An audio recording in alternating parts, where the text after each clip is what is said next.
Now in Sri Lanka, the ruling National People's Power has taken a massive lead as final results continue to pour in. The leftist coalition has secured over 60% of the votes. The leftist coalition has secured 52 seats out of 71 declared so far.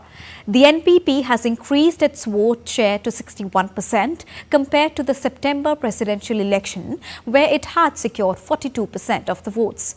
The coalition has performed well in the northern and eastern regions, as well as defeating the traditional minority parties, and is now poised to take a majority in the 225-member parliament.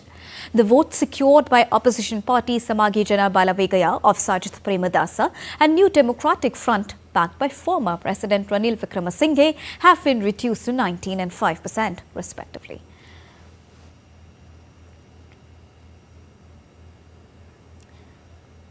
And to discuss more on this, I'm joined by Dr. Ahmed Moeen Faruqi, who joins us from Colombo. A very good morning to you, Mr. Faruqi. What is the latest update on vote counts?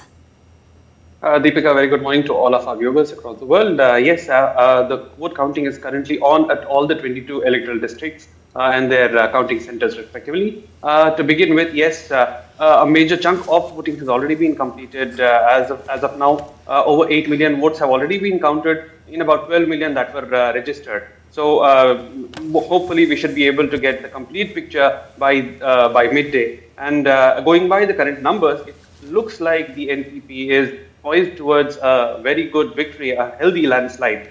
In fact, if we look at previous parliamentary elections, 58% of a vote share had given Gotabaya Rajapaksa in 2020 a total number of 145 seats. And going by these numbers, if the same percentages hold, then there's a very healthy possibility that NPP could register a two-third majority in the parliament as well.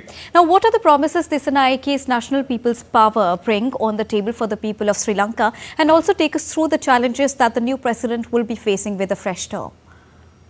Deepika, you see, these elections, in fact, the presidential elections as well as the parliamentary elections, they were basically fought with regard to the economic turmoil which Sri Lanka had faced and the ways forward to emerge from the challenges that are being faced by the people.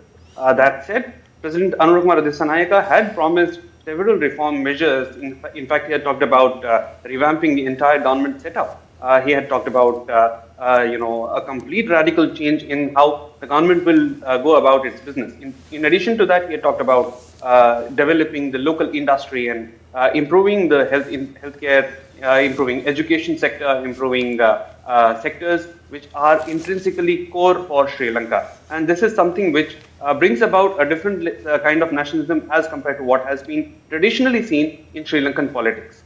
Challenges ahead of him primarily are with regard to how the Sri Lankan economy has to recover and develop itself in a manner so that the growth can offset the difficulties that they have faced over the last several years. In fact, inflation, which was a very key issue during the election campaigns, of course, it has eased to about zero. In fact, it has gone into a negative territory. But still, the effect of the price rise that was visible over the last 2 years exists even to this day. In fact, Sri Lanka's economy is completely not yet out of the woods, as there are difficulties which are being faced by the common man and something which people want immediate solutions to, which is where the austerity measures which were adopted by the previous president, Ranil Wickremesinghe, that will be considered while the new budget will be planned by the new parliament in the coming few months.